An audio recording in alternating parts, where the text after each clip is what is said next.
सो chapter number 4 इसमें हम discuss करेंगे एक्रूवल्स और डेफरल्स। जैसे कि हम जानते हैं कि आजकल ये जो अकाउंटिंग बेसिस जो सिस्टम हमारा चल रहा है वो या तो एक्रूवल बेसिस होता है या डेफरल बेसिस होता है। एक्रूवल बेसिस से हम कंसेप्ट लेते हैं कि या तो यानी कि हम बिजनेस या किसी भी ऑर्गेनाइजेशन में जो अकाउंटिंग प्रोसीजर जो हम यूज़ करते हैं एक्रूवल बेसिस उसमें यानी कि हम या तो किसी चीज़ को एडवांस में पे कर देते हैं किसी भी एक्सपेंस को जिसको हम प्रीपेड एक्सपेंस कहते हैं, या कोई भी ऐसी सर्विसेज होती हैं जिनको हम जिनका पेमेंट हम एडवांस में कर लेते हैं और वो जो हमारी पेमेंट्स होती है वो बाद में हमारी यानी कि एज ए एक्सपेंस कंसिडर होती हैं। इसी तरह डेफरेंस होते हैं। डेफरेंस में भी इसी तरह होता है कि यानी कि हम काम पहले कर लेते हैं लेकिन हमारी जो रेवेन्यू होता है यानी कि एक्सपेंस पहले हो जाता है रेवेन्यू बाद में होता है। ये है।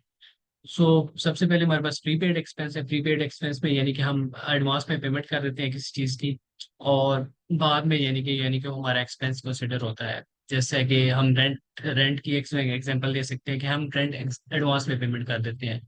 तो आफ्टर 1 मंथ जब वो हम यूज कर लेते हैं यानी कि एक मंथ का, तो देन वो जो हमारा रेंट होता है वो क्या हो जाता है, प्रीपेड एक्सपेंस से क्या हो जाता है, यूटिलाइज हो जाता है, एक्सपेंस मान जाता है हमारा परमानेंट है। इसी तरह इसमें अनएक्सपायर्ड है। अनएक्सपायर्ड इंश्योरेंस है। इंश्योरेंस की एग्जांपल दे सकते हैं हम। इंश्योरेंस जो कि हम एडवांस में पेमेंट करते हैं, ये भी जैसे कि रेंट की एग्जांपल मैंने दी है। इस तरह इंश्योरेंस भी हम एडवांस में पेमेंट करते हैं। उसके बाद है आउटस्टैंडिंग एक्सपेंस। आउटस्टैंडिंग एक्सपेंस मतलब कि यानी कि हम काम पहले कर लेते हैं और उसकी पेमेंट्स यानी कि हमें बाद विद इन 1 मंथ यानी कि सैलरीज जिस तरह हम पे करते हैं, ये इस तरह की आउटस्टैंडिंग सैलरीज होती हैं जो कि हम अपने एम्प्लॉइज को बाद में पे करते हैं। तो इन सारी यानी कि डिफरेंट जो हमारे पास एक्रूवल्स एंड डेफरल्स होते हैं इनको हम डिफरेंट किस्म की एडजस्टिंग एंट्रीज के जरिए मेंटेन करते हैं। तो हमारे पास 4 किस्म की एडजस्टिंग एंट्रीज होती हैं। तो सबसे पहले हमारे पास पहले नंबर पे है हमारे पास कन्वर्ट एसेट इनटू एक्सपेंस। यानी कि हम जो हमारे एसेट्स होते हैं उनको कब यानी कि एक्सपेंस में कन्वर्ट करते हैं। इसमें डिफरेंट उसमें एक्रूवल बेसिस है क्योंकि एक्रूवल बेसिस यूज हो रहा है। तो हम इसमें डिफरेंट चीजें लेते हैं, लाइक हम इसमें प्रीपेड एक्सपेंस लेते हैं।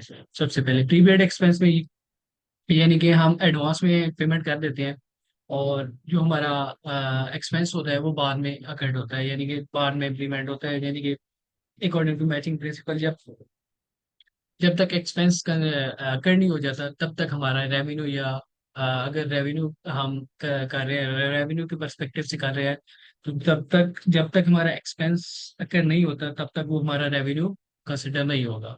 प्रीपेड एक्सपेंस में हम जो एडजस्टिंग एंट्रीज करते हैं, सपोज हम सप्लाईज के उसमें ले लेते हैं कि सप्लाईज, तो हम क्या कहते हैं, supplies expense to shop supplies. यानी कि हम इसमें जो एडजस्टिंग एंट्रीज करेंगे उसके एक्सपेंस एक्सपेंस उस करने के लिए।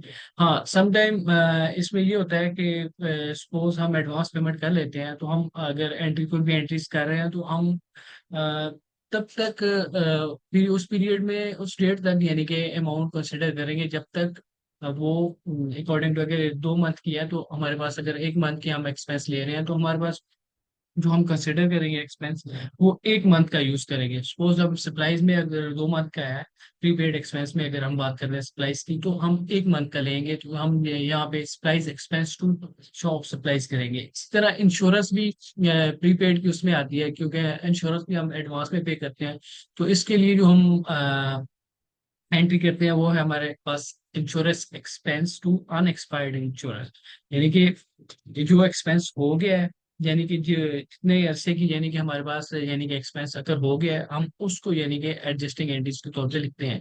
उसके बाद डेप्रिसिएशन भी है। इसी तरह डेप्रिसिएशन में एक्सपेंस में भी यानी कि जो अगर 10 ईयर की डेप्रिसिएशन है तो हम डेप्रिसिएशन उस यानी कि जो जितना पीरियड गुजर गया है स्टिल नाउ, जब जिस दिन हम ये एंट्रीज कर रहे होते हैं या स्टेटमेंट बना रहे होते हैं, तो हम उस डेट तक उसको कंसिडर करेंगे।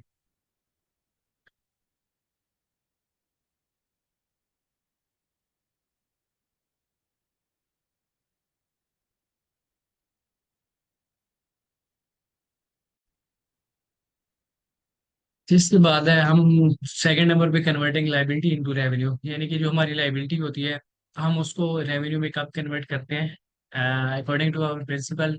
जब वो एक्सपेंस अगर हो जाएगा यानी कि हमारी लायबिलिटी, तब रेवेन्यू में कन्वर्ट होगी। तो इसके लिए यानी कि जितना यानी कि हम हमारा रेवेन्यू, अगर हमारी लायबिलिटी हमने यानी कि किसी भी यानी कि कोई भी बिल कस्टमर को दिया हुआ है, तो अकॉर्डिंग टू क्रेडिट पीरियड के लिहाज से, तो हमारा रेवेन्यू जितना यानी कि कंसिडर हो गया है, तो हम सिर्फ वो ही लिखेंगे। जो हमारा अर्न हो गया है हम उसको अपना रेवेन्यू कंसिडर करेंगे, जो अर्न नहीं हुआ तो उसको हम अपना रेवेन्यू कंसिडर नहीं होगा। यानी कि जो एक्सपेंस अगर हो गया है हम उसको यानी कि अपने रेवेन्यू में कंसिडर करेंगे, अदरवाइज दूसरे को नहीं करेंगे। इसके लिए एडजस्टिंग एंट्रीज हम करते हैं unearned revenue to earn revenue. इसके बाद है हमारे पास एक्रूइंग एंड अनपेड एक्सपेंसेस, यानी कि एक्यूरिंग अनपेड एक्सपेंसेस यानी कि जिसमें हम एक्सपेंसेस यानी कि कर लेते हैं और उसका पेबल यानी कि वेजेस को हम पे नहीं करते। एक्सपेंस अगर हो जाता है पे बाद में करते हैं, तो हम इसके लिए एडजस्टिंग एंट्रीज करते हैं। सपोज हम यहाँ पे वेजेस की एग्जांपल लेते हैं, तो wages expense to wages payable, expense अगर हो गया लेकिन उसकी पेमेंट हम बाद में करेंगे। इसी तरह एक्रूइंग अनकलेक्टेड रेवेन्यू है, यानी कि हम सर्विसेज दे देते हैं लेकिन हमारी उसकी पेमेंट हमें बाद में होती है। तो इसके लिए जो हम एंट्रीज एडजस्टिंग एंट्री करते हैं वो होती है account receivable to services revenue, या सर्विस जिस जिस किस्म की आप सर्विस दे रहे होंगे उस रेवेन्यू को हम क्या करेंगे, क्रेडिट कर देंगे, और अकाउंट रिसीवेबल को हम कर देते हैं डेबिट।